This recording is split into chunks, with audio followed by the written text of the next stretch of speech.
Hey, I hope you guys are doing good today. We are going to be watching Wildlife Expert Investigates 5 Infamous Cryptid Animals. I thought this would be a fun one to do since it is October, it is spooky season. So I want to try and, kind of incorporate everything spooky for over the next, few weeks. But I'm looking forward to this one. If you do get a chance, I'd appreciate if you can leave a like and subscribe. It helps me out a bunch. And I will have Forrest Galante's video linked in my description below, so be sure to give him a like and subscribe. It has been a minute since I have reacted to one of his videos, but I really do enjoy his stuff a lot. I watch him in my free time, and I think he has a great channel. All right, let's check out these cryptids. All right, so I have absolutely no idea what is going to be on this list, but I'm ready. I'm ready for it. You know those stories around the campfire? The whispers of mythical creatures lurking in the shadows? Yep. Yeah, me too. But what if I told you that they're not all campfire tales, and that some of these legendary beasts might just be animals shrouded in mystery? From bloodthirsty vampire creatures to hairy, two-legged demons from the jungle, these are 5 of the best-known animal cryptids debunked, some that I've even searched for myself. Our first legend. Wait, I think that's cool that he searched for him himself. I think I do remember seeing a bit. I don't think I watched it though, because I usually watch the ones where he goes to like private collectors of stuff. That's like the ones that I usually get into watching. But I think I do remember seeing something of his of when he went hunting for one. Debunked, some that I've even searched for myself. Our first legendary creature's name literally translates to the goat sucker from Spanish, and it's been the talk of many a late-night campfire tale. The chupacabra is said to roam the Americas, with sightings stretching from Puerto Rico to the United States and beyond.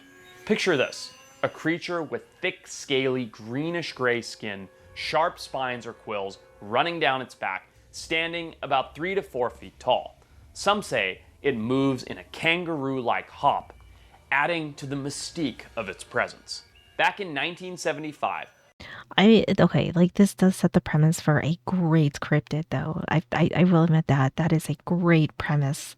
I mean, it's I don't know. I mean, I think I can see why the chupacabra is like so popular because like that is such a like solid creation. the small town of Mocha, Puerto Rico, was rocked by a series of mysterious livestock killings.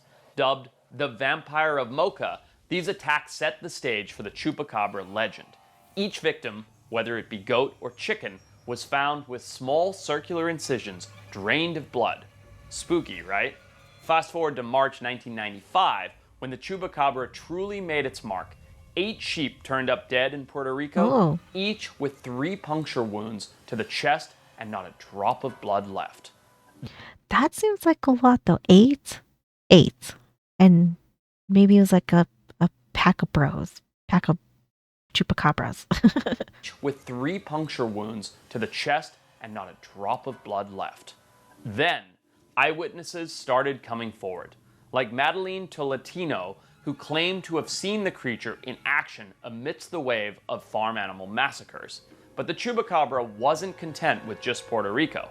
Reports of similar attacks poured in from countries all over the Americas, painting a picture of a bloodthirsty beast on the loose. Now, let's separate fact from fiction here. So, like, if this happened in one place and then everyone thought it was like, and it got traction or it got popular or, it started spreading, then is this like is this like a byproduct of popularity? So then everybody thinks they have one or everybody thinks they have the phenomena going on? I'm just curious. After years of speculation, Benjamin Radford's investigation in 2011 revealed a surprising twist. The chupacabra might not be what we think. You see, that distinctive description of reptile-like creature with spines and a kangaroo-like hop, turns out it's eerily similar to a sci-fi horror movie creature named Syl from the film Species. Yep, Madeline Tolentino. Man, I can't. I know I've seen Species, but it has been so long since I've seen it. It has been a minute. Man, that was like a oh wow. I totally forgot about that movie. Creature named Syl from the film Species. Yep, Madeline Tolentino, one of the earliest eyewitnesses, had watched the movie before her report. Talk about a plot twist. Oh. And as for those reports of animals drained of blood, Wait, so you think that she like took that and maybe like knowingly was being fraudulent with her report after she saw that movie was like, man, what would be cool is like if I said that it was this thing and it kind of resembles that alien. If that's the case, bro, that is wild. That is wild. People are crazy. her report. Talk about a plot twist. And as for those reports of animals drained of blood, well, no necropsy ever confirmed it. Dr. David Oh, Morales analyzed hundreds of supposed chupacabra victims and found no and it evidence of wasn't a blood thing. sucking. In fact, I actually think that the chupacabra sightings in the United States could be explained by coyotes or wolves with mange, causing them to lose fur and go on a livestock hunting spree out of desperation. That would make sense, especially like I don't know like how far back we're going with some of these stories, but like if you didn't know what mange was at the time and you see like a wolf with mange, like like this wolf. This wolf looks terrifying. It doesn't look like anything that you are used to seeing, right?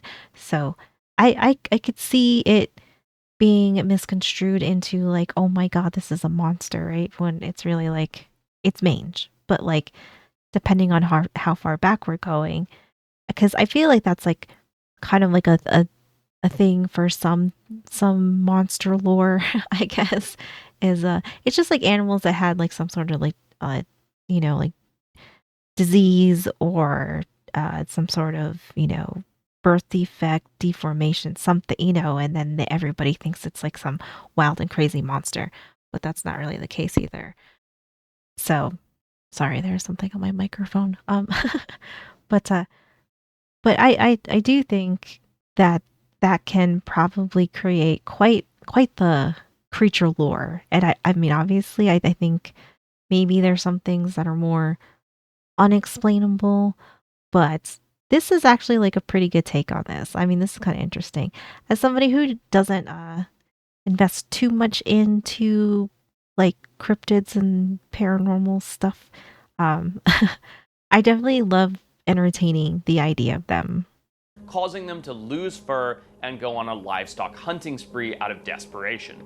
So essentially, the chupacabra might just be a case of mistaken identity, fueled by a mix of Hollywood hype and Yeah, wildlife misfortune.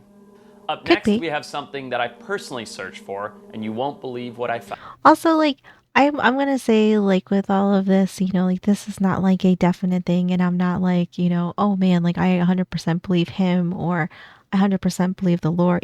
I feel like it's just kind of fun to see different perspectives and kind of see like where people maybe have come to their own conclusions, how they get there.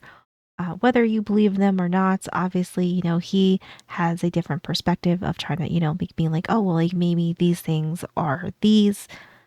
It's just for entertainment purposes, and just to entertain different ideas. So I just don't want anybody getting like too butthurt one way or the other. It's just for fun. Found the Awanchi. According to ancient Oh, I've never Peruvian heard of myth, this the one. Awanchi is described as two-legged demons from hell. It's a legend Oh, as old as the communities living in the area, and people believe these creatures come to punish the damned. This creature is said to be too heavy for tree branches, with alleged witnesses describing them as giant man-shaped monkeys covered in long black hair and pimples.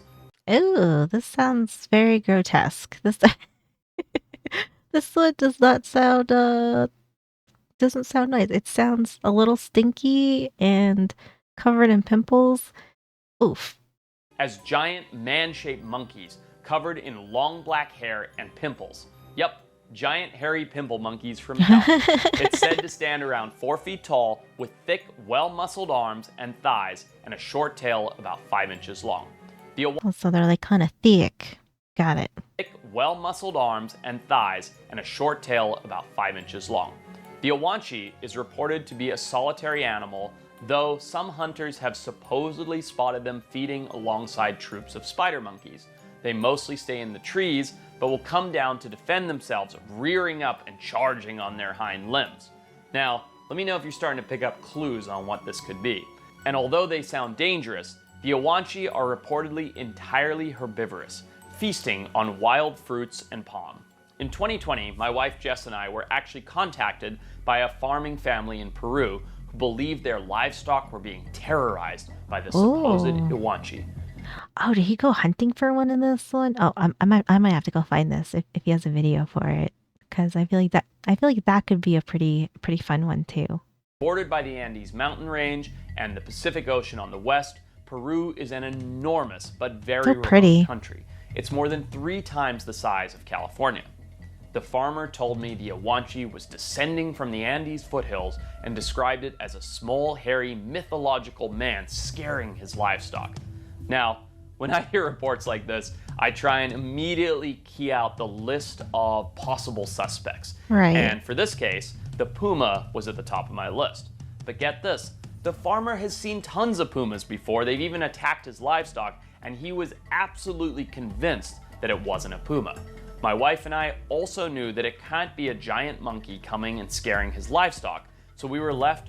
I mean, it's I feel like it's like such a crazy thing. I mean, I guess I have never lived anywhere where um you know around me in a very like close radius is there, some sort of creature that is supposed to be around or hunting people or eating animals or whatever. So I can't really speak on that kind of experience, but as an outsider looking in, I can also kind of empathize with these people of like, it's like they have some deductive reasoning of, like I've seen like X, Y, and Z animals and it's not that. And I just don't know what it is. And I could also, see going in the direction of it might be a cryptid. Like I'm definitely I'm not hating on them. I'm not dunking on them by any means, because I can kind of understand it. I can kind of see their point too. Peru looks like it's so pretty. Also knew that it can't be a giant monkey coming and scaring his livestock, so we were left pretty stumped as to what this creature might actually be. So Jess and I set up trail cameras and proximity alarms around his farm, and one night the alarms went off like crazy, and we rushed outside in PJs to see what was triggering them. Using my What night was vision it? binos, I spotted a big, black, furry animal in a tree. Definitely not a monkey, but it was the Awanchi itself, a spectacled bear. The only It's a spectacle bear. Oh no. Well, I mean that would probably do a number on some of your livestock though, for sure. monkey, but it was the Awanchi itself, a spectacled bear, the only bear native to South America. But it all makes sense. They're super rare. It's the last remaining short-faced bear in the world, with its extinct cousins being able to stand over 11 feet tall. Jess and I never suspected it was spooking the llamas, because while it is a predator, the diet of the spectacled bear is only around 5% meat. This bear Oh, okay. So it doesn't actually really eat me, but I could see it scaring animals though. Like if I was a llama and saw that, I'd be like, bro, no, I am out of here. predator, the diet of the spectacled I also feel like it's pretty cool that for the far like for I mean obviously it's not if they probably didn't think it was that cool during the time, but but that they actually they were, in the vicinity of such a rare bear, and I'm sure that probably in a million years that was not on their bingo card of like what could be scaring their llamas, right? bear is only around 5% meat. This bear mostly survives on orchids, fruits, and bromeliad hearts, similar to the description of the Awanchi. And when they posture up on their hind legs, along with its short face, it only makes it look that much more like a man. And with a weight averaging between 150 and 250 pounds, it's roughly the same size as a person, too. That is true. That is also a good point. So he makes some very good points here. I like how this bear looks though. This bear looks really cute. I mean, probably terrifying if you were to see this at night, but I like it. Now let's talk about something we all know and love, and I think there may be a logical explanation for this: the Loch Ness Monster. Known Ooh. affectionately as Nessie, this mysterious creature is said to inhabit the waters of Loch Ness, a deep, freshwater loch in the Scottish Highlands. Descriptions of Nessie vary, but most accounts describe a large creature with a long neck resembling a plesiosaur. Some say it has one or more humps that break the surface of the water as it moves. The legend dates back centuries, but the first modern-day sighting came in 1933 when a couple reported seeing a massive creature cross the road and disappear into the loch. Since then, countless sightings have been reported, including the world-famous account from 1934 known as the surgeon's photograph. All right, this is such a famous picture. I remember that. I remember seeing this everywhere. Like like ever since I think I've heard of Nessie, I this picture comes to mind. This is very true. Very very true. I don't know what I think about this one, honestly. I'm very interested to see what he thinks it's going to be because I honestly I got nothing. I got nothing. Which allegedly showed the creature's head and neck protruding from the water. A picture I'm sure you're all familiar with. Yeah. However, it was later revealed to be a hoax. Further reports include sonar readings, photographs, and even videos, but none have been conclusive. So this was just like a Photoshop of some sort for back then. Damn. Damn. Well, that kind of poops all over that. So, despite the wealth of anecdotal evidence, most of the supposed photographs and videos have been debunked over the years. Yet, the legend of Nessie. I mean, there's definitely some that look very cheesy. They definitely look kind of cheesy. I will agree with them there, but like, or at least like say that like they've all been debunked or whatever because there's some that look pretty bad. Like they're pretty bad, but but do I kind of wish it was real? Yes, yes. Supposed photographs and videos have been debunked over the years. Yet, the legend of Nessie lives on. So now what is this monster really? That's the big question. Some scientists believe it could be misidentification of known animals. For instance, there are large European eels in the loch that could explain some of the sightings. Imagine a massive eel swimming around and surfacing from time to time and breaking the surface with those humps, that snake-like movement. It would definitely catch your eye. Yeah. Then there are otters and seals that are known to visit the loch, and their swimming behavior could definitely contribute to the legend. There's even famous pictures of groups of harbor seals jumping in Loch Ness, which to the untrained eye could look exactly like the coils of a Loch Ness monster. Yeah, like if you were far enough away to where you couldn't tell maybe what you were looking at and you saw this, like I could see like maybe mistaking it and then like maybe psychologically because you already have it kind of like stuck in your head. Like you kind of maybe are hoping to see something too. Like I feel like that could be like a perfect storm for it. Which to the untrained eye could look exactly like the coils of a Loch Ness monster. But take this. One interesting theory involves the Greenland shark. These ancient sharks can grow up to 20 feet long, which is wild, and they are known to inhabit the North Atlantic. They are dark in color and have a small dorsal fin, some similarities to the descriptions of Nessie. Some sightings could easily be one of these huge guys swimming close to the surface. But with that piece of information, there are also other things going on in the loch that might confuse people, like boat wakes and floating logs. They can mess with the water's surface and make it look like something's moving beneath it. Plus, wind and waves can cause water patterns that mess with our eyes, so it might not always be a monster, but just some natural phenomenon. I also think that too, like nowadays, like I said before, like I think some like if you're out here and this is like such like a iconic place, how could you not kind of have that in the back of your mind, especially if you were like a true believer in the Loch Ness monster, that I feel like that could almost be like a bias being out there or something that could maybe like trick your brain because it's like you are like such a believer in it. I'm not knocking those people, but I'm just saying like I could definitely see that. It's like when you go somewhere and you like freak yourself out and you think you hear something but it's really not anything. I feel like it's kind of like the same thing coming out here.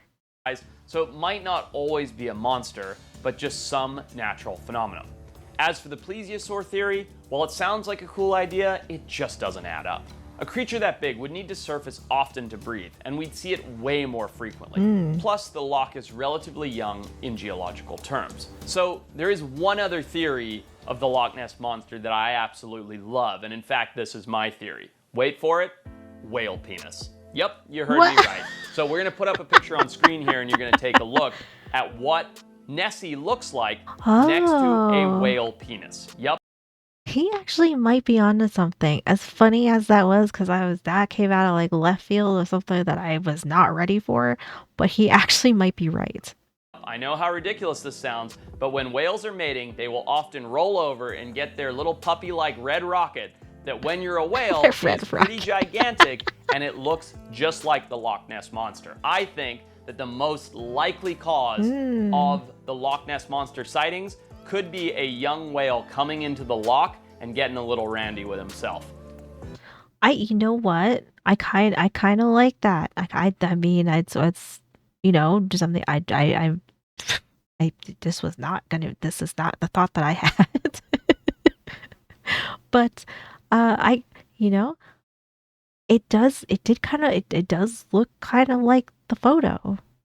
But at the end of the day, what people are probably seeing in the loch, as far as Loch Ness goes, is a mix of different animals and natural occurrences. Whether it's Yeah. whale penis or waves, the list of possibilities we have just gone through just goes to show the sheer number of possibilities as to what this animal might be. But the legend of the Loch Ness Monster continues to capture our imagination forever. Next up, As it should. As it should. You know what? The Loch Ness monster story, the like, that it like lives in this like, body of water, and it's cool and it's elusive. I don't know. I hope the story lives on forever. is another cryptid species that I went and personally debunked in the Midwest myself, a mysterious beast that's been the talk of the town in the wilds of Missouri, Arkansas, Oklahoma, and Texas for Oh, ages. what The is this? Ozark Howler is said to be a Oh, hybrid creature with the tail of a cat, the body of a dog, and when it stands on its hind legs, it reaches an impressive 9 feet tall. Its most distinct 9 feet. Oh my God. 9 feet. Good Lord. its hind legs, it reaches an impressive 9 feet tall. Its most distinctive characteristic is its chilling howl, a combination of a wolf and elk sound that ends in what some describe as a woman screaming. Talk about spooky, right? Others speculate it might be a misidentified or unrecognized big cat, a wild boar, or an eastern woodland bison. Over the years, cryptozoologists Oh, we have quite the mix going on here for this one. So I wonder what he's gonna go with. a wild boar, or an eastern woodland bison. Over the years, cryptozoologists and anthropologists alike, and even folklorists, have weighed in, drawing comparisons between the howler and legendary beasts. Some say the howler is a dark omen predicting death for those who see it. But is it all true? I went to Missouri to search for the Ozark howler myself, and let me tell you, Oh, the wilderness out there is amazing. Lush, green, dense forests, tons of caves, incredible creeks everywhere. It really is a place where a cryptid like the Ozark howler could potentially hide out. do you know what this setting in his footage does show like the perfect environment for a cryptid, especially like a forest one. I mean, or like any sort of like forest creature, any of the sorts. I mean, it looks perfect. It looks perfect for that.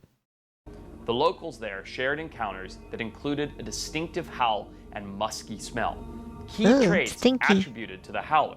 Yet, these characteristics can also be found in common animals such as mountain lions, black bears, coyotes, all kinds of stuff, even skunks.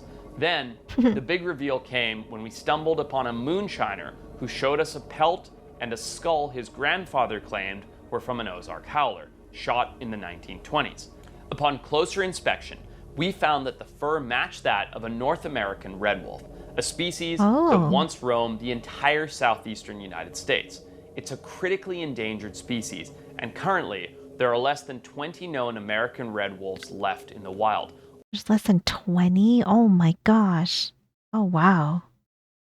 I didn't realize it was like I've heard of the red wolf, but I did not realize that it was that. It was, oh my gosh.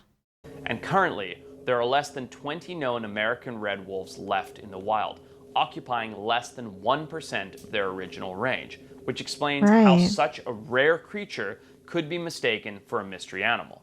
Now, here's an interesting twist.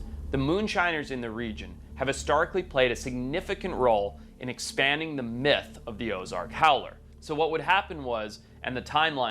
I think they do it to scare other people out of their territory.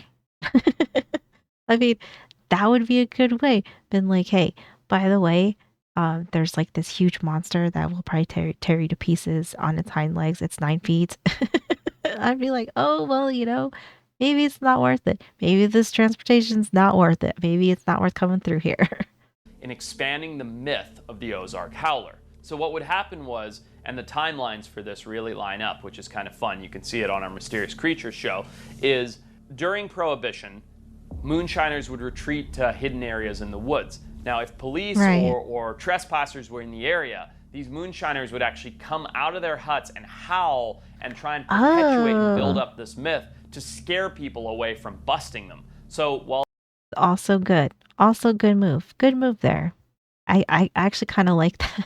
It's actually kind of like that a lot. and perpetuate and build up this myth to scare people away from busting them. So while the American red wolf was diminishing, and what happens when wolf numbers diminish? Well, they howl to locate each other, and so this howling started to perpetuate this myth. The moonshiners would then pick up on that and exacerbate it and make it even larger than life and tell stories of the Ozark Hmm. Howler to keep cops away from the areas they were distilling all of this alcohol and trying to get away during Prohibition. That's actually like a great that's a great story though. I actually really like that story. That's actually pretty funny. And I would imagine at that time those cops probably would have been like, "No, I'm good. I am good. I'm not good. I'm not. It's not worth it. It is not worth going in the forest, coming across a howler." That's great. Distilling all of this alcohol and trying to get away during Prohibition.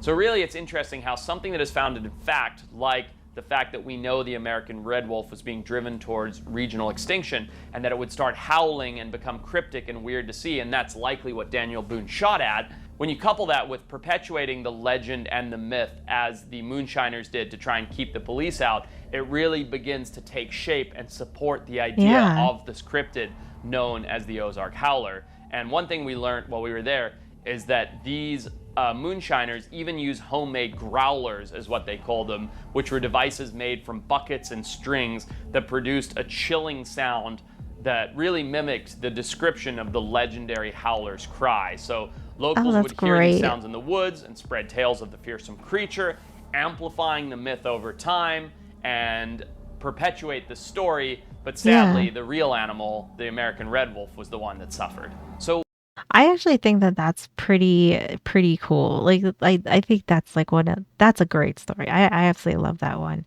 Plus, it also maybe explains why the description of the howler is like pretty different. Like we had quite the mixed bag of descriptions of it. So I mean, like depending on like where you were, like maybe people are adding kind of like their own anecdotal characteristics to it. story, but sadly, the real animal, the American red wolf, was the one that suffered. So, what's the takeaway? The Ozark Howler is likely just a case of misidentification of other existing animals like red wolves, black bears, and mountain lions, and to think that these people could have potentially had encounters with some of the last remaining wild North American red wolves. Right. Honestly, I'm just incredibly jealous. Right? I mean, that is crazy. Well, hopefully there's hope in saving them though, because I mean, like there's 20. Oh gosh, that'd be heartbreaking to see that go extinct, like totally extinct. Remaining wild North You American gotta red save wolves. them. Honestly, I'm just incredibly jealous. Next up, a mythical water dwelling entity that is said to inhabit the dense and unexplored regions of the Congo River Basin. Mokele Bembe. Imagine a large I don't know this quadrupedal one. herbivore with smooth skin, a long neck, and possibly a single tooth or horn. Wait, so it's like a giant dinosaur? That's I feel like if that's if that's the description, I feel like this would be very noticeable. With smooth skin, a long neck, and possibly a single tooth or horn. Pretty much a long necked dinosaur. That sounds wild, right? Yeah. Sightings of Mokele Bembe have long been reported by the Pygmies, the local inhabitants of the region, who have an unparalleled knowledge of the flora and fauna of the forest. They describe the creature as rare, but still part of the living fauna in the Congo today. Now remember, thanks to identical accounts given by them, Western science has been able to discover animals like the gorilla and the okapi, so it shouldn't go disregarded. The first modern report comes from a German cat. So it's like probably something that they've seen, but it's not a dinosaur, basically. Okay. Copy, so it shouldn't go disregarded. The first modern report comes from a German captain in 1913 who described an enormous reptile in his survey of the area. More accounts followed, including tales of the creature's path near the river, its preference for certain plants, and even reports of it attacking canoes. While the evidence of Mokele Bembe's existence is mainly anecdotal, there have been numerous expeditions to try and find this mysterious creature. However, just like other cryptids, the hunt for Mokele Bembe remains elusive. Now, what could Mokele Bembe really be? Well, some experts believe that the reports might be a combination of different animals and the region's dense environment. A common theory is that it is actually a black rhinoceros, which once used to thrive in Central Africa, where the stories of Mokele Bembe originated. But sadly, it has become increasingly rare and is regionally extinct throughout much of its range. So if you did see one of the black rhinos, and if it does look different enough, then that could be, cryptid area because you've never seen it. It has become increasingly rare and is regionally extinct throughout much of its range. Other possible explanations include crocodiles, elephants, or even an unknown species of large animal roaming the jungles and rivers. Take this. In 1909, a zoologist by the name of Carl Hagenbeck speculated that sauropods may still live in Africa based on recently discovered dinosaur bones. But let's face it, that's pretty unlikely. There's no concrete evidence supporting that. The dense forests and unexplored regions of the Congo make it challenging to study the area, and the Pygmies' descriptions add credibility to the legend. But my scientific consensus leans more towards more grounded explanations, such as misidentification of known animals. I think that this legend has come about as a result of many creatively varied stories from around the region. Having grown up in Zimbabwe, I know I would have to agree with him here. I don't think that what they have maybe seen or talked about is maybe totally wrong, but it also, I feel like, could be something that you do tell around the campfire. But, but I mean, like, or because, like, maybe if they have seen something that they don't have a name for or they've never heard of or anything like that, I could also see that coming into play of because, like, they look like they live pretty isolated tribal type of life. So, I could see like maybe coming across something that, out of your however many decades of living there, and then like, you've never seen one, right? And then all of a sudden you see this like very elusive animal that's super, super rare. Like I would just be like, oh yeah, like this is a creature. creatively varied stories from around the region. Having grown up in Zimbabwe, I know too well that stories like this can be perpetuated through numerous narratives and accounts. All in all, the legend of Mokele Bembe adds to the mystery and allure. I actually really like the name of this one though. Mokele Bembe. Yeah, it's a cool name. It is a cool name. I like it. I like it. This might be my favorite one. It's a freaking dinosaur. I I love everything about this one. Accounts.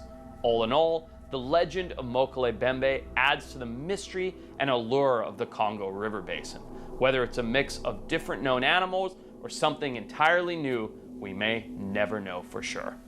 Well, there it is. 5 of the most well known cryptids debunked. Well, at least kind of debunked. It just Yeah. goes to show that if you take a little bit of time to come to your senses and think of a scientific explanation on what you saw, we probably wouldn't have half the cryptids we have today. Anyway, let me know your thoughts. Let me know if you learned something new. And hey, if you have a scientific explanation as to what some other crazy cryptids might be, leave a comment below, and who knows, we may just get to it in another video at another time. I really enjoyed this one. This one was good. It was a kind of a cool perspective to see, somebody who is so knowledgeable about wildlife, talk about like how he or like what he thinks of these cryptids. And I would say that I like that angle, but then the other side of it is that like if we didn't have all these people that were so scientific and learning like scientifically learning things and stuff like that, then we wouldn't have like kind of like these cool stories. So like I really don't think that I would maybe trade that because I think all the cryptid lore and how many there are and how different they are depending on where you are in the world, I really like it. I think it's cool. I love all the stories. Even if it's like supposed to be like scary stories you tell at campfires or whatever. I I appreciate them and I would never want them to die. But I also think it's kind of cool to see, like, some of his ideas and what he thinks of some of the other ones. I thought that was pretty interesting. Great video, loved it. Thank you so much for hanging out with me. I really appreciate you guys being here. Be sure to go like and subscribe to Forrest Galante. He does an amazing job, and I just really enjoy his channel a lot. So be sure to give him lots of support. But that's gonna do it for me. I hope you guys had a great day, and I will see you in the next one.